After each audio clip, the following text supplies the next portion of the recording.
आज से हम लोग स्टार्ट करने वाले हैं इनऑर्गेनिक केमिस्ट्री। ठीक है,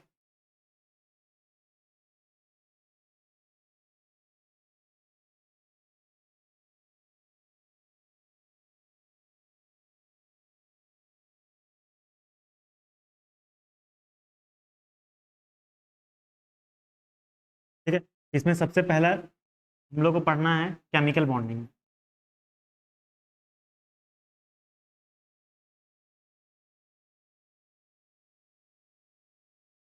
केमिकल बॉन्डिंग, ठीक है।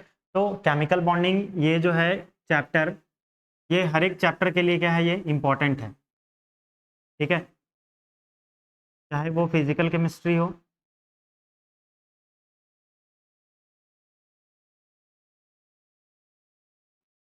या इनऑर्गेनिक केमिस्ट्री हो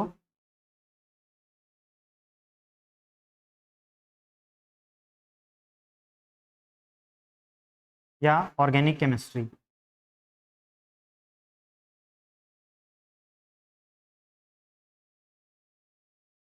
केमिस्ट्री, ठीक है। इसमें से भी सबसे ज़्यादा जो यूज आएगा केमिकल बॉन्डिंग का, वो आएगा मेरा इनऑर्गेनिक केमिस्ट्री और ऑर्गेनिक केमिस्ट्री के अंदर। ठीक है, तो सबसे पहले हम लोग स्टार्ट करते हैं केमिकल बॉन्डिंग।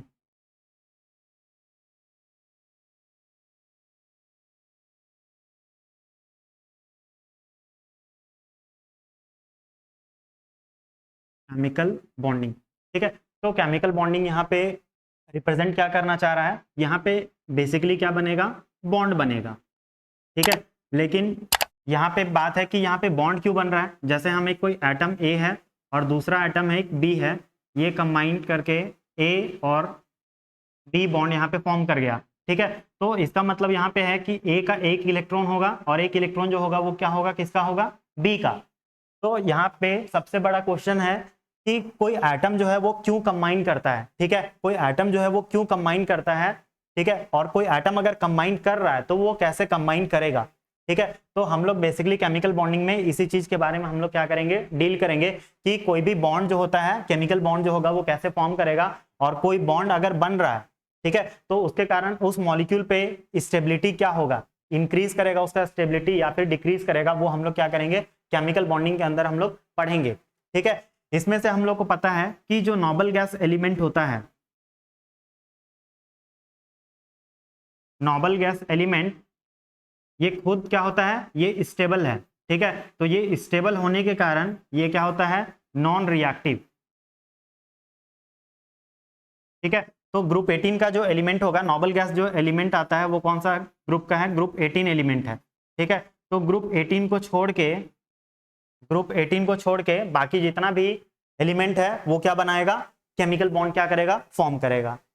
ठीक है, तो यहाँ पे हम लोग सबसे पहला देखने वाले हैं कि how do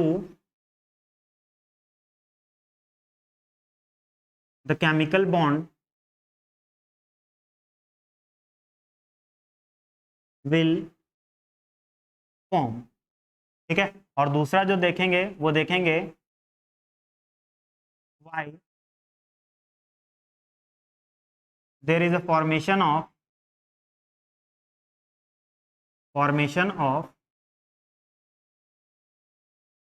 bond between two atom.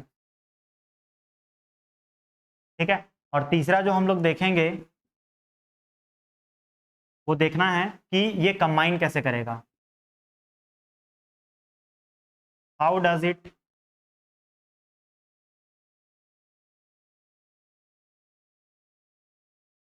How does it combine to form chemical bond। ठीक है, तो बेसिकली सबसे पहले हम लोग क्या देखेंगे, how do chemical bond will form. दूसरा जो देखना है, why there is a formation of bond between two atom. और तीसरा जो है, how does it combine to form chemical bond. ठीक है, तो सबसे पहले हम लोग यहाँ पे देख लेते हैं कि क्लासिफिकेशन देखते हैं।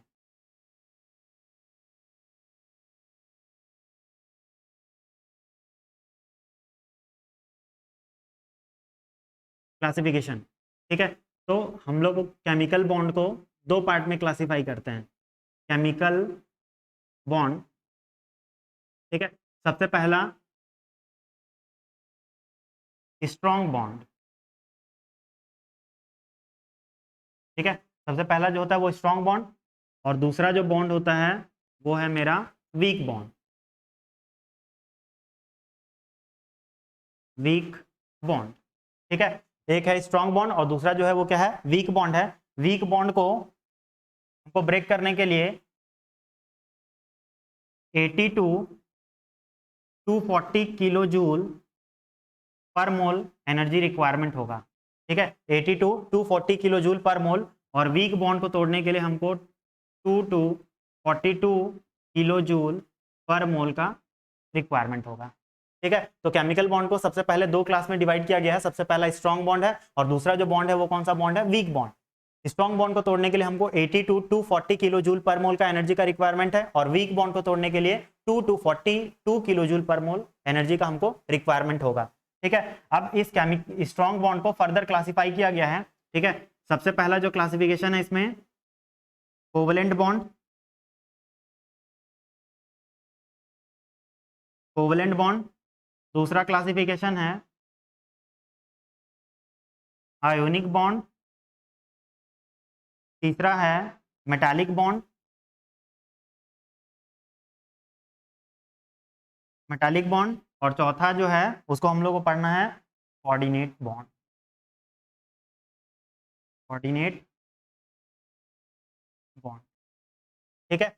तो यहाँ पे सबसे पहला है covalent bond, ionic bond, metallic bond और है कोऑर्डिनेट बॉन्ड, ठीक है। तो ये सब जो बॉन्ड है वो किसके अंदर आ रहा है, स्ट्रॉन्ग बॉन्ड। इसमें हमको एनर्जी का जो रिक्वायरमेंट होगा वो 80 टू 240 किलो जूल पर मोल का रिक्वायरमेंट होगा, ठीक है। और वीक बॉन्ड में दो आएगा, सबसे पहला जो है हाइड्रोजन,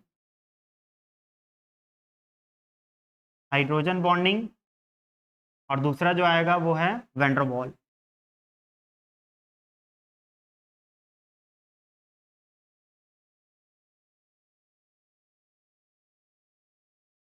और दूसरा जो है वो है मेरा वैन-डर-वाल, ठीक है। अब हम लोग क्या करेंगे, इस हाइड्रोजन बॉन्ड को भी हम लोग क्या करेंगे, फर्दर क्लासिफाई करेंगे, ठीक है। तो hydrogen bond,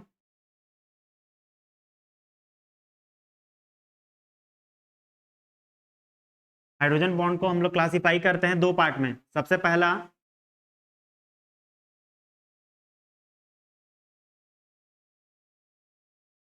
intermolecular hydrogen bonding,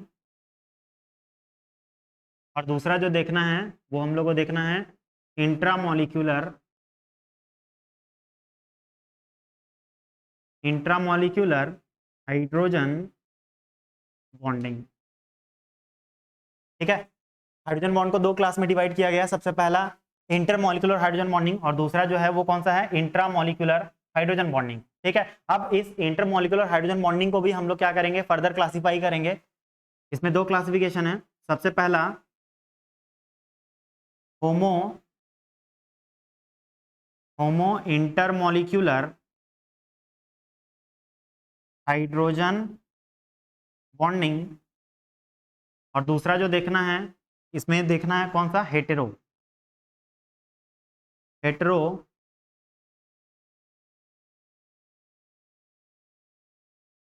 intermolecular hydrogen bonding, ठीक है। तो हाइड्रोजन बॉन्ड को सबसे पहले हम लोग दो पार्ट में डिवाइड किए हैं, सबसे पहला इंटरमॉलिक्यूलर, दूसरा जो हो गया वो इंट्रामॉलिक्यूलर हाइड्रोजन बॉन्डिंग हो गया, ठीक है। फिर इंटरमॉलिक्यूलर हाइड्रोजन बॉन्डिंग को फर्दर दो क्लास में डिवाइड किया गया, जो सबसे पहला है कौन सा, होमो इंटरमॉलिक्यूलर हाइड्रोजन बॉन्डिंग, और दूसरा जो है वो कौन सा है, हेटेरो इंटरमॉलिक्यूलर हाइड्रोजन बॉन्डिंग, ठीक है। तो यहाँ पे अगर हम लोग बात करें सबसे पहला होमो का, तो यहाँ पे होमो का मतलब होता है सेम, होमो का यहाँ मतलब है सेम, और यहाँ पे जो हेटेरो वर्ड है, हेटेरो मतलब होता है डिफरेंट, ठीक है। और यहाँ पे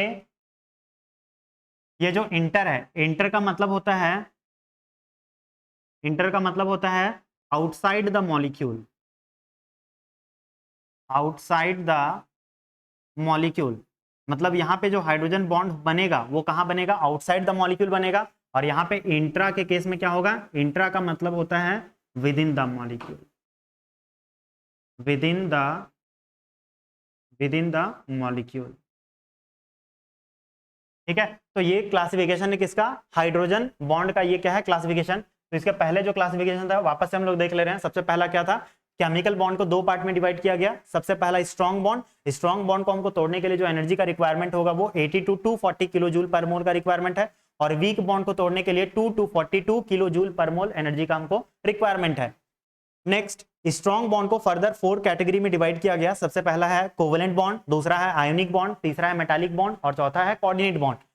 नेक्स्ट, वीक बॉन्ड को फर्दर क्लासिफाई किया गया है दो पार्ट में। सबसे पहला हाइड्रोजन बॉन्डिंग, दूसरा जो है वो कौन सा है, वैन डर वाल्स फोर्स। ठीक है, अब इस हाइड्रोजन बॉन्ड को फर्दर क्या किया गया, क्लासिफाई किया गया दो क्लास में। ठीक है, सबसे पहला इंटरमॉलिक्यूलर हाइड्रोजन बॉन्डिंग और दूसरा जो है वो कौन सा है, intramolecular hydrogen bonding. Intermolecular hydrogen bonding का मतलब होता है आउटसाइड द मॉलिक्यूल और इंट्रा का मतलब होता है विद इन द मॉलिक्यूल। ठीक है, और इंटरमॉलिक्यूलर हाइड्रोजन बॉन्डिंग को फर्दर क्लासिफाई किया गया है दो क्लास में, होमो इंटरमॉलिक्यूलर हाइड्रोजन बॉन्डिंग, होमो मींस सेम, और दूसरा जो है वो कौन सा है, हेटेरो इंटरमॉलिक्यूलर हाइड्रोजन बॉन्डिंग, मतलब वहां पे क्या हो गया, डिफरेंट। ठीक है, तो ये हम लोग का क्या था, क्लासिफिकेशन था पूरा केमिकल बॉन्ड का। ठीक है, कि केमिकल बॉन्ड को किस किस क्लास में क्या किया गया है, डिवाइड किया गया है। ठीक है, तो यहाँ पे आउटसाइड द और यहाँ पे विद इन द मॉलिक्यूल, यहाँ पे बोलने का मतलब ये है, अगर हम लोग आगे हम लोग इसके बारे में डिस्कशन करेंगे, लेकिन हम लोग यहाँ पे पहले देख ले रहे हैं ब्रीफ में। ठीक है, इंटरमॉलिक्यूलर अगर हाइड्रोजन बॉन्ड का बात करें, ठीक है, तो हम लोगों को पता है कि हाइड्रोजन बॉन्ड बनने के लिए हमको 3 कंडीशन चाहिए। सबसे पहला, वहां पे फ्लोरीन एटम होना चाहिए, ऑक्सीजन एटम होना चाहिए और नाइट्रोजन एटम होना चाहिए। ठीक है, मतलब फोन यहाँ पे क्या होना चाहिए, अवेलेबल होना चाहिए, और हाइड्रोजन जो होगा ये क्या है, मेरा नेसेसरी कंडीशन है। हाइड्रोजन जो है वो मेरा क्या है, नेसेसरी कंडीशन है। हाइड्रोजन नेसेसरी कंडीशन है।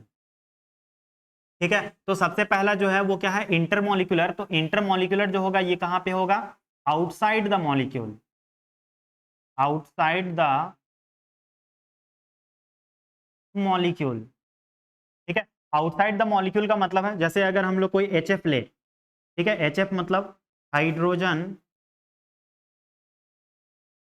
हाइड्रोजन फ्लोराइड है।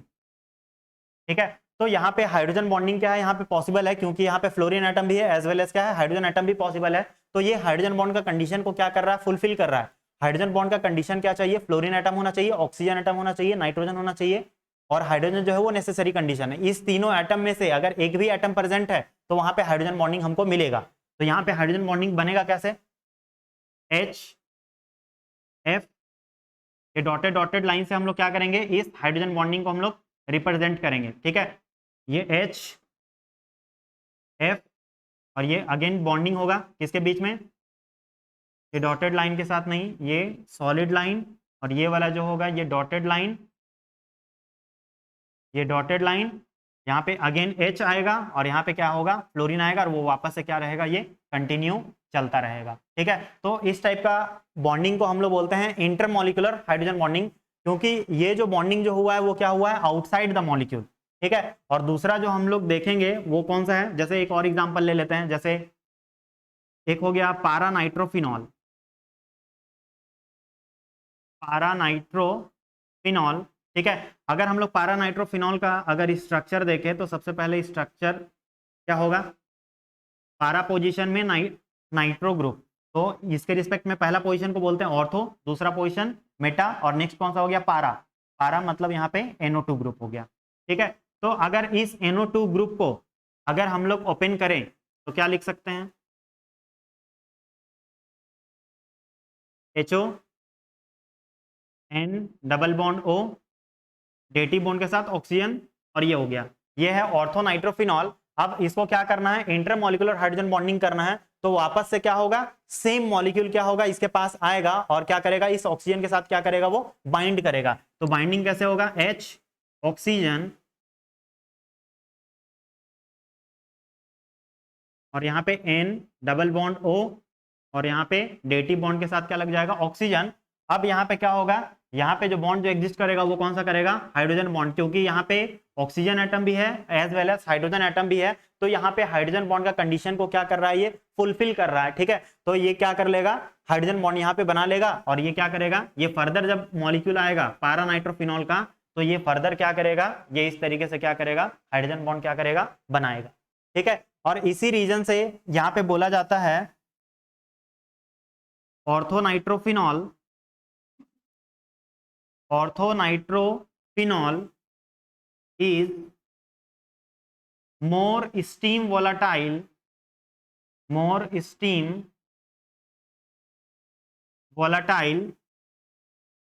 than para nitrophenol. ठीक है, अगर हम लोग रीजन का बात करें तो रीजन यहां पे हम लोग क्या देंगे इसके लिए, due to intramolecular hydrogen bonding. ठीक है, जो ऑर्थोनाइट्रोफिनॉल जो है इसमें कौन सा बॉन्डिंग देखने मिलेगा, हाइड्रोजन बॉन्डिंग का, यहाँ पे होगा इंट्रामॉलिक्यूलर हाइड्रोजन बॉन्डिंग। तो देख लेते हैं यहाँ पे होगा कैसे इंट्रामॉलिक्यूलर हाइड्रोजन बॉन्डिंग। ठीक है,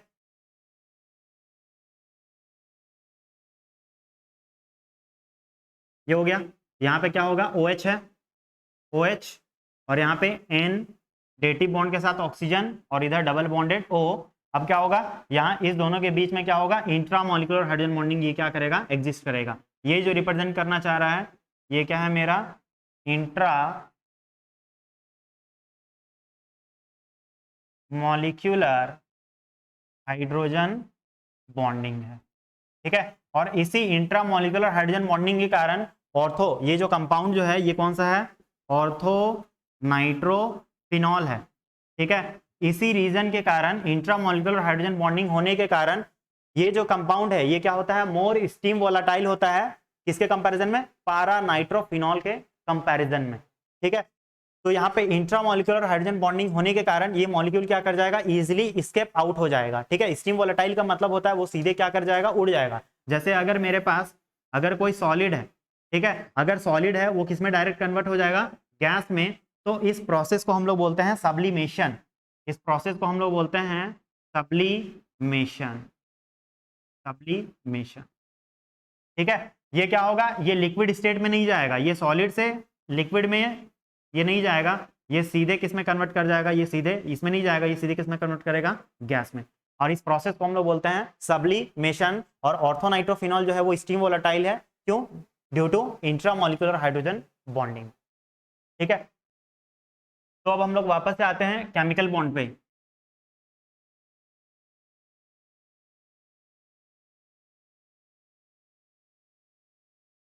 केमिकल बॉन्ड, ठीक है, तो हम लोग यहाँ पे देखेंगे कि कोई भी एटम जो है वो क्यों कंबाइन करता है। अब जैसे अगर हम लोग बात करें नॉर्मल सा, अगर H2 मॉलिक्यूल, H2 मॉलिक्यूल ये क्या होगा, ये एग्जिस्ट कर सकता है, H2 मॉलिक्यूल क्या होगा, एग्जिस्ट करेगा। ठीक है, लेकिन अगर हम इसको आइसोलेटेड लेंगे, केवल एक सिंगल अगर H लेंगे, तो ये मॉलिक्यूल जो होगा वो एग्जिस्ट नहीं करेगा। ठीक है, ये मॉलिक्यूल जो होगा वो क्या होगा, एग्जिस्ट नहीं करेगा। क्यों नहीं करेगा, क्योंकि यहाँ पे H के पास, H का जो एटॉमिक नंबर होता है वो कितना होता है, 1, और अगर हम इसका इलेक्ट्रॉनिक कॉन्फ़िगरेशन का बात करें तो ये कितना होगा, 1s1 होगा।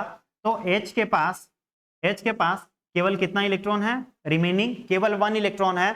अगर कोई एटम को अगर स्टेबल होना है, ठीक है, कोई एटम को अगर स्टेबल होना है तो वहां पे उसके पास कितना इलेक्ट्रॉन होना चाहिए, या तो 2 होना चाहिए, 8 होना चाहिए, 18 होना चाहिए, इस रेंज में क्या होना चाहिए उसके पास, इलेक्ट्रॉन होना चाहिए। तो यहाँ पे इस हाइड्रोजन के पास केवल और केवल कितना इलेक्ट्रॉन है, केवल 1 इलेक्ट्रॉन है। तो इस 1 इलेक्ट्रॉन होने के कारण ये क्या है, मेरा स्टेबल नहीं है। ठीक है, तो ये क्या करेगा, ये एग्जिस्ट नहीं कर सकता है, ये इसका एग्जिस्टेंस क्या है, पॉसिबल नहीं है। तो ये क्या करेगा, तो ये हम लोग क्या करेंगे, H2 मॉलिक्यूल बनेगा कैसे, 1 इलेक्ट्रॉन इसका हो गया, 1 इलेक्ट्रॉन किसका हो गया, इसका। ठीक है, अब क्या करेगा, ये H वाला क्या करेगा, ये इसका रेडिकल को ले लेगा, इलेक्ट्रॉन लिया, और ये क्या करेगा, ये इसका इलेक्ट्रॉन ले लेगा, और दोनों के बीच में क्या बन जाएगा, H और H बन गया, मतलब ये क्या बन गया, H2 मॉलिक्यूल मेरा बन गया। ठीक है, लेकिन अगर हम लोग वही नॉर्मल केवल H का बात करते, केवल एक सिंगल H का अगर हम लोग बात करते तो वो पॉसिबल नहीं था। ठीक है, सिंगल H क्या है यहाँ पे पॉसिबल नहीं है, क्योंकि वहां पे जो इलेक्ट्रॉन जो बच रहा था वो कौन सा बच रहा था, ऑड नंबर ऑफ इलेक्ट्रॉन बच रहा था, केवल एक इलेक्ट्रॉन बच रहा था, और उस एक इलेक्ट्रॉन के कारण ये क्या है, पॉसिबल नहीं है। लेकिन ये H2 मॉलिक्यूल यहाँ पे जो है वो क्या है, मेरा पॉसिबल है। ठीक है, अब हम लोग बात करेंगे किसका, O2 मॉलिक्यूल का। ठीक है, अगर हम लोग O2 मॉलिक्यूल का बात करें तो O2 मॉलिक्यूल जो है वो एग्जिस्ट करेगा, बट वही अगर नॉर्मल केवल O लिख देंगे तो ये क्या करेगा, एग्जिस्ट नहीं करेगा। ठीक है, इसका रीजन ये है, जैसे यहाँ पे ऑक्सीजन एटम है, तो ऑक्सीजन का अगर एटॉमिक नंबर बात करें तो ऑक्सीजन का एटॉमिक नंबर कितना होता है, 8। कॉन्फ़िगरेशन लिखेंगे तो पहला 1s2 होगा, फिर कौन सा होगा 2s2, फिर कितना होगा 2p4, 1s2 2s2 और ये कितना हो गया 2p4। ये तो एक सेकेंड, ऑक्सीजन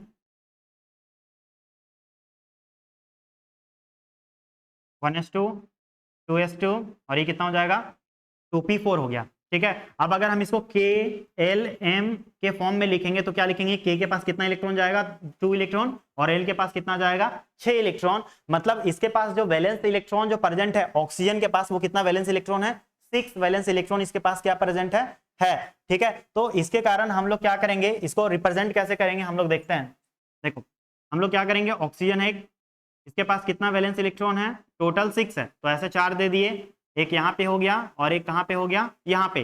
ठीक है, ऐसे लिख सकते हैं, या तो हम इसको चाहें तो ऐसे भी लिख सकते हैं, ऑक्सीजन है, इसके पास ये लोन पेयर हो गया, और ये इसको ऐसे रिप्रेजेंट करेंगे, और वापस से एक ऑक्सीजन का मॉलिक्यूल आएगा, तो यहाँ पे 2 इलेक्ट्रॉन, यहाँ पे 2 इलेक्ट्रॉन और यहाँ पे 2 इलेक्ट्रॉन, तो टोटल कितना इलेक्ट्रॉन हो गया, 6 इलेक्ट्रॉन इसके पास हो गया। अब हम ऑलरेडी बता दिए कि इसके पास कितना इलेक्ट्रॉन होना चाहिए, या तो 2 इलेक्ट्रॉन होना चाहिए, या तो 8 इलेक्ट्रॉन होना चाहिए, या तो कौन सा इलेक्ट्रॉन होना चाहिए, 18 इलेक्ट्रॉन यहाँ पे पॉसिबल होना चाहिए। लेकिन हम लोग को यहाँ पे दिख रहा है कि ईच ऑक्सीजन एटम के पास 6-6 इलेक्ट्रॉन है, तो दोनों का दोनों जो है वो क्या है, अभी अनस्टेबल है। अब दोनों अपना स्टेबिलिटी को गेन करने के लिए, अपना स्टेबिलिटी को गेन करने के लिए वो लोग क्या करेगा, अपना स्टेबिलिटी को गेन करने के लिए वो लोग क्या करेगा, इलेक्ट्रॉन का शेयरिंग करेगा। ठीक है, तो ये 6 इलेक्ट्रॉन है तो क्या करेगा, ये इसका 2 इलेक्ट्रॉन ले लेगा। ठीक है, अब फिर क्या करेगा, ये ऑक्सीजन भी क्या करेगा, इसका 2 इलेक्ट्रॉन क्या करेगा, ले लेगा, तो यहाँ पे क्या बन जाएगा मेरा,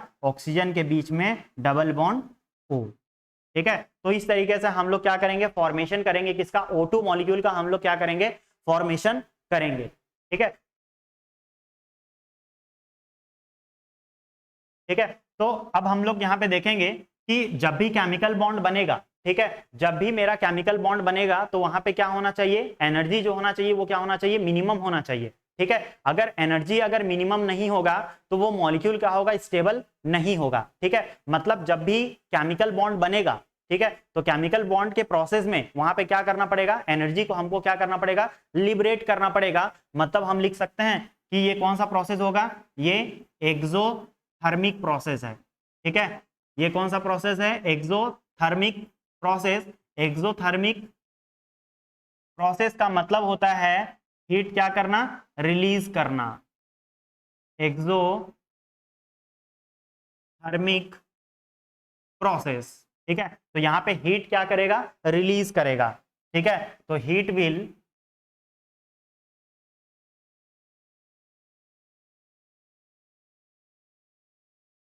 विल बी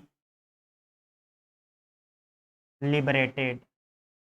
ठीक है, तो यहां पे हीट क्या कर जाएगा, मेरा लिबरेट कर जाएगा इन एक्सोथर्मिक प्रोसेस। ठीक है, अब हम यहां पे बोल दिए कि जितना ज्यादा मिनिमम एनर्जी होगा, ठीक है, मिनिमम एनर्जी, मिनिमम एनर्जी, जितना कम एनर्जी होगा, मतलब minimum energy means maximum, maximum stability, maximum stability. ठीक है, तो हम यहाँ पे इसको क्या कर सकते हैं, हम इसको ऐसे रिलेट कर सकते हैं कि stability, stability is directly proportional, inversely proportional to energy. ठीक है, अगर किसी मॉलिक्यूल का एनर्जी अगर वहां पे ज्यादा हो गया, जब भी केमिकल बॉन्ड बना, ठीक है, अगर कोई केमिकल बॉन्ड बन रहा है, जैसे मान लेते हैं यहाँ पे ए और बी रिएक्ट किया, तो ये यहाँ पे क्या बन गया मेरा, ए और बी जब मिला तो यहाँ क्या बन गया मेरा, जैसे मान लेते हैं कोई प्रोडक्ट सी बना, ठीक है, तो ये जो सी जो बना, इसका जो एनर्जी जो होना चाहिए वो क्या होना चाहिए, मैक्सिमम होना चाहिए। अगर इसका एनर्जी अभी ज्यादा है तो चलेगा, क्यों, क्योंकि ये जो है ये क्या है मेरा रिएक्टिंग स्पीसीज है, ये क्या करने वाला है, रिएक्ट करने वाला है। तो ये रिएक्ट करने के बाद यहाँ पे जो मिलना चाहिए, जो प्रोडक्ट मिलना चाहिए, उसका एनर्जी क्या होना चाहिए, वहां पे मिनिमम एनर्जी होना चाहिए। अगर मिनिमम एनर्जी होगा तो स्टेबिलिटी जो होगा उस मॉलिक्यूल का वो क्या होगा, ज्यादा होगा। ठीक है, तो हम लोग यहाँ पे क्या लिख सकते हैं, अगर स्टेबिलिटी, अगर किसी मॉलिक्यूल का स्टेबिलिटी अगर ज्यादा है, किसी मॉलिक्यूल का स्टेबिलिटी क्या है, अगर ज्यादा है, इसका मतलब वो क्या बताना चाह रहा है कि उसका जो एनर्जी जो लेवल था वो क्या था मेरा, कम था। ठीक है, ये कंक्लूजन पता चला। और दूसरा हमको पता चला कि अगर स्टेबिलिटी किसी मॉलिक्यूल का क्या है, कम है, ठीक है, इसका मतलब क्या हो गया, वहां पे एनर्जी जो हो गया वो क्या हो गया मेरा, ज्यादा हो गया। ठीक है, और अगर एनर्जी ज्यादा हो गया तो वहां पे स्टेबिलिटी जो मॉलिक्यूल का होगा वो क्या हो जाएगा, कम हो जाएगा। ठीक है, और हमको पता है कि केमिकल बॉन्ड अगर बना रहा है तो वहां पे क्या करना पड़ेगा, हमको क्या करना पड़ेगा, वहां पे हमको एनर्जी को क्या करना पड़ेगा, लिबरेट करना ही है। ठीक है, तो अगर एनर्जी ज्यादा है तो वहां पे उस मॉलिक्यूल का जो स्टेबिलिटी होगा वो क्या कर जाएगा, डिक्रीज कर जाएगा। लेकिन वही अगर किसी मॉलिक्यूल का एनर्जी अगर कम है तो वहां पे स्टेबिलिटी जो होगा वो क्या कर जाएगा मेरा, इंक्रीज कर जाएगा। ठीक है,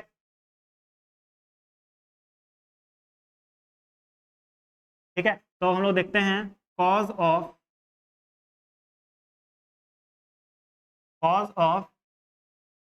बॉन्ड फॉर्मेशन।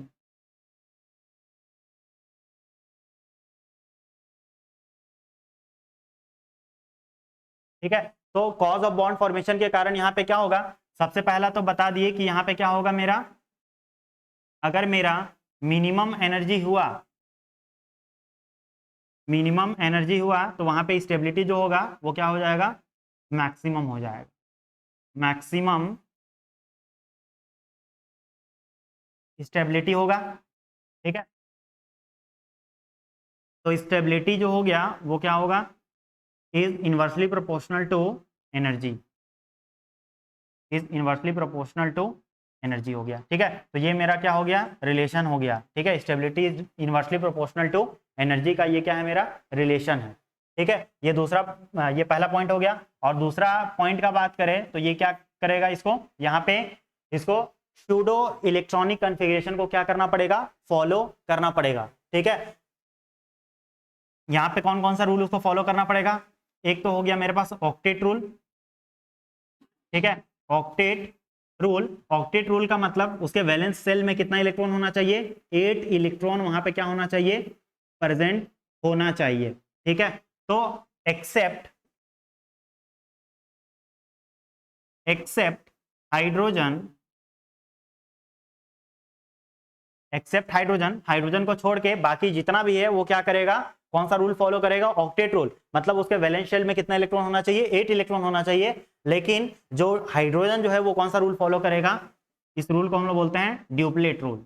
ठीक है, ड्यूप्लेट रूल मतलब इसके पास कितना इलेक्ट्रॉन होना चाहिए, वैलेंस शेल में 2 इलेक्ट्रॉन होना चाहिए। ठीक है, और अगर सूडो इनर्ट गैस कॉन्फ़िगरेशन अगर फॉलो कर रहा है, सूडो इनर्ट गैस कॉन्फ़िगरेशन अगर फॉलो कर रहा है तो उसके वैलेंस शेल में कितना इलेक्ट्रॉन होना चाहिए, 18 इलेक्ट्रॉन यहाँ पे इसके पास क्या होना चाहिए, अवेलेबल होना चाहिए। ठीक है, अगर 18 इलेक्ट्रॉन है तो ये क्या हो जाएगा, और ज्यादा स्टेबल हो जाएगा। किसी ऑक्टेट रूल में कितना चाहिए valence electron, outermost shell में 8 इलेक्ट्रॉन चाहिए। ठीक है, तो उससे भी ज्यादा स्टेबल हो जाएगा कौन सा, सूडो इनर्ट गैस कॉन्फ़िगरेशन। ठीक है, लेकिन यहाँ पे क्या था, बहुत सारा लिमिटेशंस भी था। ठीक है, कि बहुत सारा ऐसा भी मॉलिक्यूल जो था जो क्या कर रहा था, सूडो इनर्ट गैस कॉन्फ़िगरेशन को फॉलो नहीं कर रहा था, मतलब उसके पास लेस देन 18 इलेक्ट्रॉन था, लेकिन फिर भी वो मॉलिक्यूल क्या करेगा, एग्जिस्ट करेगा, और वो क्या होगा, मॉलिक्यूल जो होगा वो क्या होगा, स्टेबल होगा। ठीक है। और यहाँ पे ऑक्टेट रूल का भी बहुत सारा क्या था, लिमिटेशंस था और बहुत सारा एक्सेप्शंस भी था, जिसमें क्या कर रहा था, किसी में इलेक्ट्रॉन जो था वो 3 इलेक्ट्रॉन था, किसी में 5 इलेक्ट्रॉन था, किसी में 7 इलेक्ट्रॉन था, मतलब इलेक्ट्रॉन जो होगा वो क्या होगा, लेस देन 8 इलेक्ट्रॉन वहां पे क्या होगा, अवेलेबल होगा।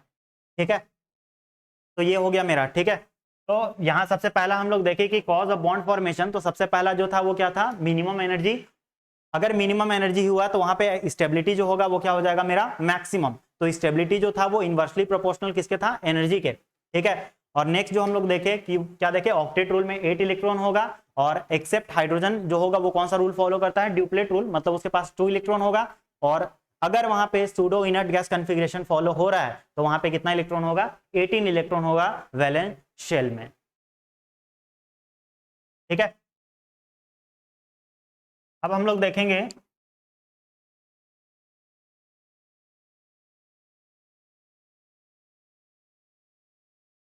Levi's कॉसेल approach. ठीक है, तो यहाँ पे लेविस कॉसेल अप्रोच में हम लोग क्या देखेंगे, बेसिकली हम लोग यहाँ पे लेविस डॉट स्ट्रक्चर के बारे में देखेंगे। ठीक है, तो ये जो लेविस थे ये बोले कि कोई भी मॉलिक्यूल है वो अपने आप को क्या करना चाहेगा, स्टेबल करना चाहेगा। मतलब कोई भी एटम है तो वो अपना आप स्टेबिलिटी को क्या करना चाहेगा, गेन करना चाहेगा। हो सकता है कि जैसे यहाँ पे एक एटम ए है, इसको अपना स्टेबिलिटी को क्या करना है, गेन करना है, तो हो सकता है ये अपना स्टेबिलिटी जो गेन करेगा वो इलेक्ट्रॉन को क्या करके, हो सकता है लूज करके स्टेबिलिटी गेन करे, हो सकता है कि हम लोग को क्या करना पड़े, इसमें इलेक्ट्रॉन को क्या करें, डाल के हमको क्या करना पड़ेगा, स्टेबिलिटी को क्या करना पड़ेगा, बढ़ाना पड़ेगा। ठीक है, तो इलेक्ट्रॉन या तो क्या होगा, लूज होगा, या तो क्या होगा, गेन होगा। क्या करने के लिए, स्टेबिलिटी को गेन करने के लिए। ठीक है, इसको इलेक्ट्रॉन लूज करना पड़ेगा या तो क्या करना पड़ेगा, गेन करना पड़ेगा। वो डिपेंड करेगा कि मेरा एटम वहां पे कौन सा अवेलेबल है। अब जैसे अगर हम लोग सोडियम मेटल ले ले, अगर हम लोग सोडियम मेटल का बात करें तो सोडियम मेटल जो है इसका एटॉमिक नंबर कितना होता है, 11। तो यहाँ पे सोडियम के पास अगर वैलेंस इलेक्ट्रॉन का बात करें तो सोडियम के पास वैलेंस इलेक्ट्रॉन कितना होगा, केवल 1 होगा। ठीक है, क्यों, क्योंकि जब इसका कॉन्फ़िगरेशन लिखेंगे तो 2 8 और कितना होता है 1, तो इसके पास वैलेंस इलेक्ट्रॉन कितना है, 1 है। तो इसको स्टेबिलिटी को गेन करने के लिए, इसको स्टेबिलिटी गेन करने के लिए और कितना इलेक्ट्रॉन का रिक्वायरमेंट है, 7 इलेक्ट्रॉन का रिक्वायरमेंट है। क्योंकि जो सोडियम जो है ये कौन सा रूल फॉलो करेगा, ऑक्टेट रूल फॉलो करेगा, ये ड्यूप्लेट रूल को फॉलो नहीं करता है। और अगर ड्यूप्लेट रूल को फॉलो नहीं करता है तो उसके पास कितना इलेक्ट्रॉन होना चाहिए, 8 इलेक्ट्रॉन होना चाहिए। तो कोई भी एटम क्या करेगा, इसको 7 एटम क्या हो सकता है, नहीं दे सकता है। ठीक है, कोई दूसरा जो एटम होगा वो क्या करेगा, इसको 7 इलेक्ट्रॉन क्या करेगा, नहीं दे सकता है। तो ये क्या करेगा, अपना इलेक्ट्रॉन को ही क्या कर देगा, लूज कर देगा। अब ये अपना जैसे ही एक इलेक्ट्रॉन निकालेगा तो ये क्या बन जाएगा, यहाँ पे Na+ और साथ में क्या निकल जाएगा, एक इलेक्ट्रॉन निकल गया। इसका इनिशियली जो एटॉमिक नंबर था वो कितना था, 11, और एक चार्ज होने के कारण इसको जब हम लोग निकालेंगे तो ये कितना इलेक्ट्रॉन होगा, 10 इलेक्ट्रॉन। ठीक है, तो अब यहाँ पे क्या हो गया, अब जो कॉन्फ़िगरेशन जो हुआ, के सेल में कितना इलेक्ट्रॉन हो गया, 2, और एल सेल में जो इलेक्ट्रॉन जो हुआ वो कितना हुआ, इलेक्ट्रॉन 8। तो ये क्या हो गया, ये अब स्टेबल हो गया है। ठीक है, तो इसी तरीके से अगर हम लोग देखें H2 का, हम लोग ऑलरेडी देख चुके हैं, H के पास एक होगा और एक दूसरा H के पास होगा, तो ये दोनों क्या करेगा, कंबाइन करेगा। इसको हम लोग बोलते हैं लेविस डॉट स्ट्रक्चर। ये कंबाइन करेगा और दोनों के बीच क्या बन जाएगा, H और यहाँ पे H। ठीक है, इसीलिए हाइड्रोजन के बीच में जो बॉन्ड होता है वो कौन सा बॉन्ड बनता है, सिंगल बॉन्ड बनता है। और वही हम लोग ऑक्सीजन में देखें तो ऑक्सीजन में कितना था, 4 5 6 हो गया ऑक्सीजन, 1 2 3 4 5 6। ठीक है, तो दोनों ऑक्सीजन को कितना इलेक्ट्रॉन का रिक्वायरमेंट है, 2 इलेक्ट्रॉन का रिक्वायरमेंट है। अगर उसको 2 इलेक्ट्रॉन मिल गया तो वो क्या हो जाएगा, स्टेबल हो जाएगा। ठीक है, तो क्या करेगा, यहाँ पे इसको क्या करना पड़ेगा, शेयरिंग करना पड़ेगा। तो शेयरिंग कैसे करेगा, ये ऑक्सीजन क्या करेगा, इसका 2 इलेक्ट्रॉन ले लेगा, और ये ऑक्सीजन वाला क्या करेगा, इसका 2 इलेक्ट्रॉन को ले लेगा। ठीक है, और दोनों के बीच में जो बॉन्ड बनेगा वो क्या बन गया, ऑक्सीजन, डबल बॉन्ड ऑक्सीजन। और जो लोन पेयर जो अवेलेबल है वो कितना है, 2 पेयर इसके पास क्या है, लोन का अवेलेबल है। ठीक है, तो इस तरीके से यहाँ पे क्या होगा, फॉर्मेशन होगा। ठीक है, अगर हम इसी तरीके से अमोनिया का बात करें, ठीक है, NH3 अमोनिया है, अगर हम इसका बात करें तो कैसे बनेगा, नाइट्रोजन है, नाइट्रोजन का एटॉमिक नंबर कितना होता है, 7। तो इसका कितना होगा, 2, कितना हो गया, 5। तो इसका वैलेंस इलेक्ट्रॉन जो है नाइट्रोजन का वो कितना है, 5 है। तो हम यहाँ जब लिखेंगे तो नाइट्रोजन का कितना हो गया, 5। तो यहाँ पे 2 इलेक्ट्रॉन डाल दें, एक इलेक्ट्रॉन यहाँ डाल देते हैं, एक इलेक्ट्रॉन यहाँ पे और एक इलेक्ट्रॉन डालेंगे कहाँ पे, यहाँ पे। अब क्या होगा, इधर साइड मेरे पास क्या है, हाइड्रोजन है और हाइड्रोजन का एक इलेक्ट्रॉन, इधर भी हाइड्रोजन है उसका एक इलेक्ट्रॉन, और इधर भी क्या है, हाइड्रोजन है उसका क्या है, मेरे पास एक इलेक्ट्रॉन है। ठीक है, तो ये इलेक्ट्रॉन क्या करेगा, एक दूसरे के साथ कंबाइन करेगा। कंबाइन कैसे करेगा, ये नाइट्रोजन क्या करेगा, ये अपना इलेक्ट्रॉन इसको शेयर करेगा, ये हाइड्रोजन क्या करेगा, इस नाइट्रोजन का इलेक्ट्रॉन लिया, ये भी क्या करेगा, ये लिया। अब नाइट्रोजन क्या, हाइड्रोजन जो है वो क्या हो चुका है, स्टेबल हो चुका है। अब स्टेबिलिटी का जो बारी है वो किसका है, नाइट्रोजन एटम का है। ठीक है, तो नाइट्रोजन एटम अपना स्टेबिलिटी को गेन करने के लिए क्या करेगा, इसके पास ऑलरेडी कितना था, 5 इलेक्ट्रॉन, तो वो क्या करेगा 5, और ये एक लिया 6, इधर से 7 मिला और ये कितना हो गया, 8 हो गया। ठीक है, तो ये क्या हो गया, दोनों का दोनों क्या हो गया, स्टेबल हो गया। यहाँ पे हाइड्रोजन भी स्टेबल हो गया है और नाइट्रोजन भी क्या हो गया, स्टेबल हो गया। क्यों, क्योंकि हाइड्रोजन जो था वो ड्यूप्लेट रूल फॉलो कर गया है, क्योंकि इसके पास 2 इलेक्ट्रॉन आ गया, और नाइट्रोजन के पास जो है वो टोटल इलेक्ट्रॉन कितना आ गया, 8 इलेक्ट्रॉन आ गया। मतलब वो कौन सा रूल फॉलो कर गया, ऑक्टेट रूल को क्या कर गया, सेटिस्फाई कर गया। ठीक है, लेकिन बहुत सारा ऐसा भी कंपाउंड है जो क्या करता है, ऑक्टेट रूल को फॉलो नहीं करता है। ठीक है, तो उसको देखने के पहले हम लोग सबसे पहले क्या देख लेते हैं, अगर वाटर का बात करें, वाटर जो होगा H2O मॉलिक्यूल कैसे फॉर्म करेगा। ठीक है, इसका जो फॉर्मेशन होगा H2O मॉलिक्यूल का वो कैसे फॉर्म करेगा, तो यहाँ पे क्या होगा, ऑक्सीजन लिए, ऑक्सीजन के पास जो वैलेंस इलेक्ट्रॉन होता है वो टोटल कितना होता है, 6, 4 हो गया, इधर 5 डाल दिए, इधर कितना डाल दिए 6, और इधर हाइड्रोजन है, हाइड्रोजन के पास 1 इलेक्ट्रॉन, और इधर भी हाइड्रोजन, हाइड्रोजन के यहाँ पे कितना, 1 इलेक्ट्रॉन।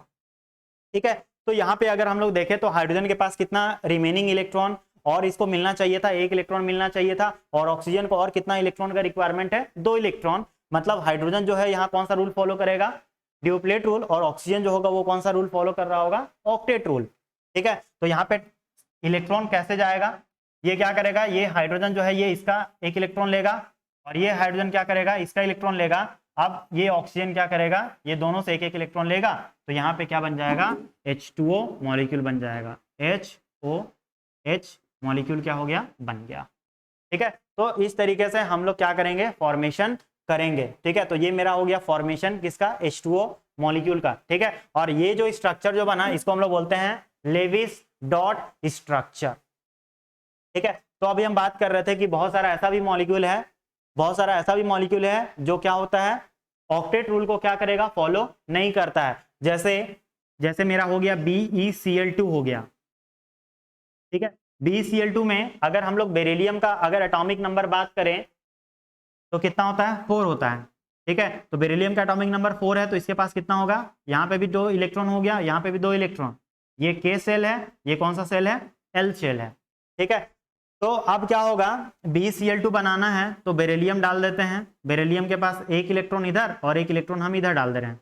ठीक है, और यहाँ पे जो Cl जो है, यहाँ पे जो Cl है ये कौन सा ग्रुप का एलिमेंट है, ये ग्रुप 17 का एलिमेंट है, ये ग्रुप 17 का एलिमेंट है। और अगर ये ग्रुप 17 का एलिमेंट है तो इसके पास वैलेंस इलेक्ट्रॉन कितना बच रहा होगा, 7 वैलेंस इलेक्ट्रॉन। तो इस क्लोरीन के पास कितना होगा, 7, 1 2 3 4 हो गया, 5 6 और ये कितना हो गया, 7। इधर भी यहाँ पे Cl होगा, 1 2 3 4 5 6 और ये कितना हो गया, 7। अब दोनों क्या करेगा, बॉन्ड बना लेगा। ठीक है, तो ये क्या हो जाएगा, ये क्लोरीन इस बेरिलियम का 1 इलेक्ट्रॉन को ले लेगा, उसी तरीके से ये जो बेरिलियम है वो क्या कर देगा, ये अपना 1 इलेक्ट्रॉन इस Cl को दे देगा, और ये बेरिलियम क्या करेगा, दोनों Cl से 1 इलेक्ट्रॉन को लेगा। ठीक है, तो यहाँ पे क्या बन गया, BeCl2 मॉलिक्यूल तो बन गया, BCl, और यहाँ पे क्या हो गया, Cl। तो यहाँ पे क्या देखने मिला कि BeCl2 मॉलिक्यूल का क्या हो गया, फॉर्मेशन तो हो गया, लेकिन क्या है कि Cl जो था वो ऑक्टेट रूल को फॉलो कर गया, ये ऑक्टेट रूल को क्या कर रहा है, फॉलो कर रहा है, ये ऑक्टेट रूल सेटिस्फाई कर रहा है, ये दोनों सेटिस्फाई कर रहा है। लेकिन ये जो बेरिलियम जो है ये क्या कर रहा है, ऑक्टेट रूल को सेटिस्फाई नहीं कर रहा है, क्योंकि इस बेरिलियम के पास कितना इलेक्ट्रॉन है, केवल और केवल क्या है, 4 इलेक्ट्रॉन है क्या इसके पास प्रेजेंट है। तो हम इसको क्या बोलेंगे, ये ऑक्टेट रूल को क्या कर रहा है, फॉलो नहीं कर रहा है। लेकिन फिर भी ऐसा मॉलिक्यूल जो होता है BeCl2 जो होता है वो क्या करेगा, एग्जिस्ट करता है, क्योंकि ये क्या किस फॉर्म में एग्जिस्ट करता है, ये पॉलीमेरिक के फॉर्म में एग्जिस्ट करता है। ठीक है, अलग अलग स्टेट में जो इसका जो शेप जो होगा वो क्या होगा, अलग होगा, हाइब्रिडेशन भी जो होगा वो क्या होगा, अलग होगा। सॉलिड के केस में अलग होगा, लिक्विड के केस में अलग होगा और गैस के केस में क्या होगा, अलग होगा। ठीक है, तो ऐसा नहीं है कि ये मॉलिक्यूल स्टेबल नहीं है, लेकिन फिर भी ये मॉलिक्यूल क्या कर रहा है, ऑक्टेट रूल को क्या कर रहा है, सेटिस्फाई नहीं कर रहा है। मतलब हम इसको बोल सकते हैं कि ये क्या है, एक्सेप्शन है किसका, लेविस पॉसेल अप्रोच का। ठीक है, ये एक हो गया मेरे पास, कौन सा हो गया, BeCl2 हो गया। ठीक है, अगर हम लोग BF3 का अगर हम लोग बनाएं, BF3 का बनाएंगे तो ये कंपाउंड कौन सा है, बोरोन ट्राइफ्लोराइड है ये।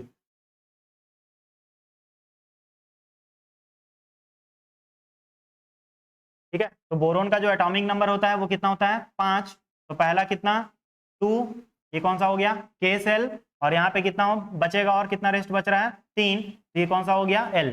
तो बोरोन के पास जो वैलेंस इलेक्ट्रॉन जो अवेलेबल है वो कितना है, 5 इलेक्ट्रॉन क्या है इसके पास है। ठीक है, जिसमें से वैलेंस इलेक्ट्रॉन जो है वो केवल कितना है, 3 है। ठीक है, तो हम लोग यहाँ पे देखते हैं, बोरोन है तो इसके पास कितना है, 3 है, 1 2 और ये कितना हो गया, 3। और यहाँ पे फ्लोरीन एटम डालेंगे तो फ्लोरीन एटम 1 2 3 4 5 6 और ये कितना हो गया, 7। क्योंकि फ्लोरीन जो है अगेन ये ग्रुप 17 का एलिमेंट है, तो ग्रुप 17 का एलिमेंट है, इसलिए इसके पास वैलेंस इलेक्ट्रॉन जो बचेगा वो कितना बचेगा, 7 वैलेंस इलेक्ट्रॉन है। ठीक है, उसी तरीके से हम क्या करेंगे, नीचे भी प्लेसिंग कर देंगे, नीचे भी प्लेसिंग कर दिए, इधर भी फ्लोरीन है तो इसका भी हम लोग क्या कर दिए, प्लेसिंग कर दिए। अब यहाँ पे क्या करेगा, इलेक्ट्रॉन यहाँ पे क्या करेगा, शेयर करेगा। तो कैसे करेगा, ये बोरोन अपना इलेक्ट्रॉन, एक इलेक्ट्रॉन इस फ्लोरीन को देगा, ये बोरोन अपना एक इलेक्ट्रॉन इस फ्लोरीन को देगा, इधर ये बोरोन एक इलेक्ट्रॉन अपना किसको देगा, इस फ्लोरीन को देगा। ठीक है, अब बोरोन के पास जो है वो कितना इलेक्ट्रॉन है, ऑलरेडी इसके पास 3 इलेक्ट्रॉन पहले से ही है, और इसको कितना इलेक्ट्रॉन का रिक्वायरमेंट है, 5 इलेक्ट्रॉन का रिक्वायरमेंट है। ठीक है, तो ये क्या कर जाएगा, ऑक्टेट रूल को फॉलो कर जाएगा। लेकिन यहाँ पे जो इलेक्ट्रॉन जो देने वाला है फ्लोरीन, जो तीनों फ्लोरीन देगा वो कितना इलेक्ट्रॉन देगा, 3 इलेक्ट्रॉन क्या करेगा, देगा। तो यहाँ पे क्या मिला इसको, 3 ऑलरेडी था, ये तो कितना इलेक्ट्रॉन हुआ, 1 इलेक्ट्रॉन, ये 2 इलेक्ट्रॉन, ये 3 इलेक्ट्रॉन, ये 4 इलेक्ट्रॉन, ये 5 इलेक्ट्रॉन, और ये कितना इलेक्ट्रॉन हो गया मेरा, 6 इलेक्ट्रॉन यहाँ पे हो गया।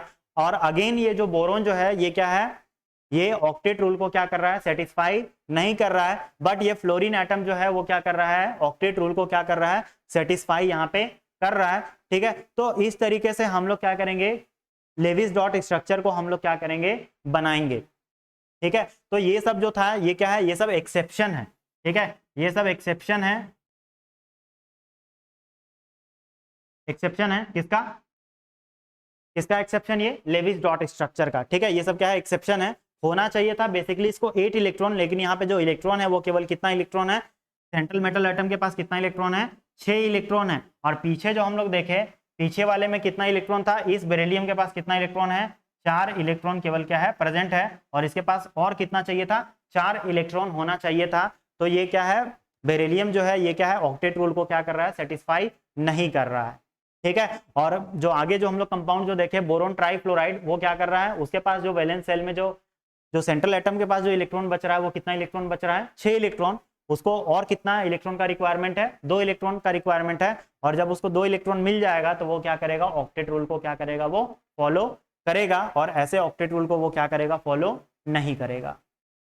ठीक है, तो इस तरीके से हम लोग क्या करेंगे, लेविस डॉट स्ट्रक्चर को क्या करेंगे, हम लोग बनाएंगे। ठीक है, तो लेविस डॉट स्ट्रक्चर जो है हम लोग उसको बनाते हैं इसलिए क्योंकि हम लोग को उससे पता चलता है कि मॉलिक्यूल जो बन रहा है वो क्या है, स्टेबल है या फिर नहीं है। ठीक है, बहुत हर एक मॉलिक्यूल का तो हम लोग स्टेबिलिटी को क्या कर सकते हैं, हम लोग नहीं बता सकते हैं। ठीक है, उसके लिए आगे हम लोग थ्योरी पढ़ेंगे, वैलेंस बॉन्ड थ्योरी हो गया। ठीक है, valence electron pair repulsion theory पढ़ेंगे, मॉलिक्यूलर ऑर्बिटल थ्योरी पढ़ेंगे।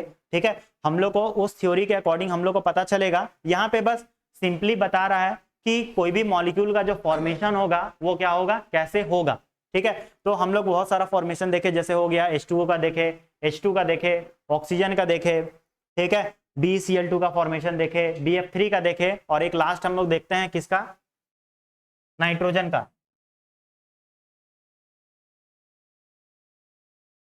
ठीक है, तो नाइट्रोजन अगेन जो है, नाइट्रोजन का एटॉमिक नंबर कितना होता है, 7। तो इसका जब कन्फिग्रेशन लिखेंगे तो कितना होगा, 2,5 हो गया। ठीक है।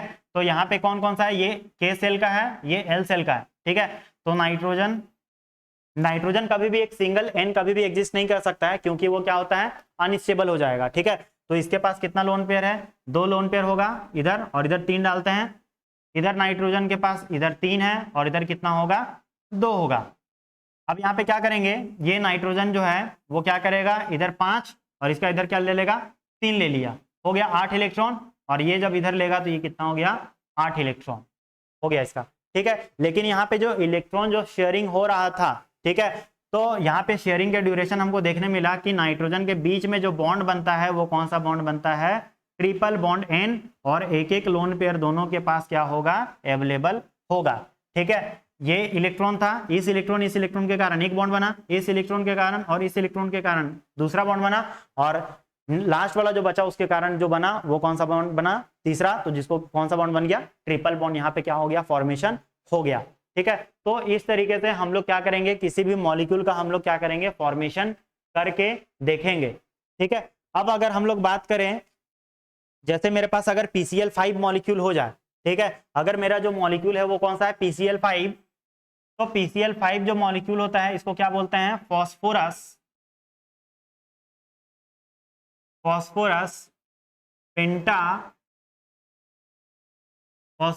पेंटा क्लोराइड है, ठीक है। तो PCl5 का अगर हम लोग बनाएंगे तो फॉस्फोरस जो है उसका वो कौन सा, ग्रुप 15 का एलिमेंट है, तो ये कितना होगा, 2 8 और कितना हो गया, 5।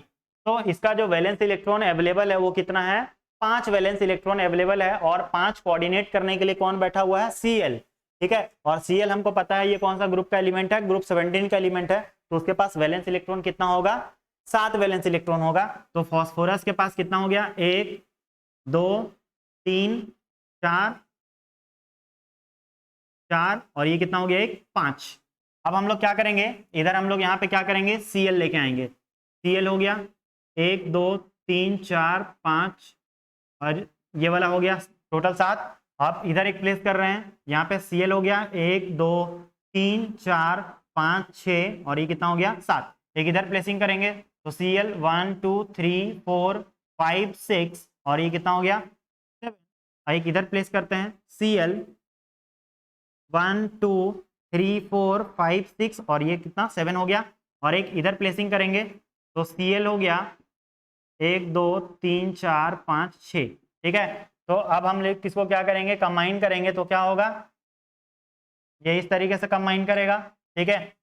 ये इसको इलेक्ट्रॉन देगा, कंप्लीट हो गया, ये इसको इलेक्ट्रॉन देगा, कंप्लीट, ये इसको इलेक्ट्रॉन दिया, कंप्लीट हो गया, और ये भी जब इसको इलेक्ट्रॉन दिया तो ये क्या हो गया, कंप्लीट हो गया। अब बारी आया स्टेबिलिटी का, किसका, फॉस्फोरस का, ठीक है। तो फॉस्फोरस का देखेंगे तो ऑलरेडी इसके पास कितना था, 5 था, और ये कितना हो गया, 6, ये 7, ये कितना हो गया, 8, और ये कितना हो गया, 9, और ये कितना हो गया, 10। ये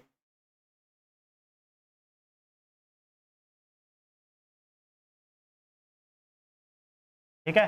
तो यहाँ पे जो सेंट्रल एटम है इसके पास कितना इलेक्ट्रॉन हो रहा है, 10 इलेक्ट्रॉन हो रहा है, ठीक है। तो ये ऑक्टेट रूल में होना चाहिए था कितना, 8 इलेक्ट्रॉन होना चाहिए था, लेकिन यहाँ पे जो इलेक्ट्रॉन जो हो रहा है वो कौन सा इलेक्ट्रॉन हो जा रहा है, 10 इलेक्ट्रॉन हो जा रहा है। तो हम लोग इसको बोलते हैं एक्सपेंशन ऑफ ऑक्टेट रूल, ठीक है। और अगर वहां पे अगर 10 इलेक्ट्रॉन से कम हो गया, जैसे हम लोग एग्जांपल देख लिए, कौन सा, BCl2 देख लिए, और कौन सा देख लिए, BCl2 देखे, और कौन सा देखे, BF3।